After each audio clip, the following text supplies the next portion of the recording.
the peat from Ireland was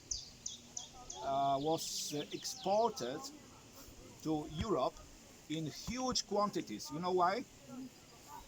Because all the, yes, no, it's not, you know, there was a First World War, a complete butchery of humans. People, thousands, millions of people were wounded, and there weren't any bandages like today, made from cotton. So this was a perfect bandage.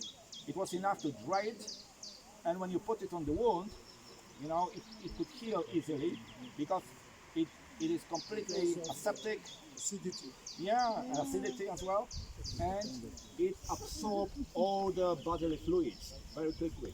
So still it may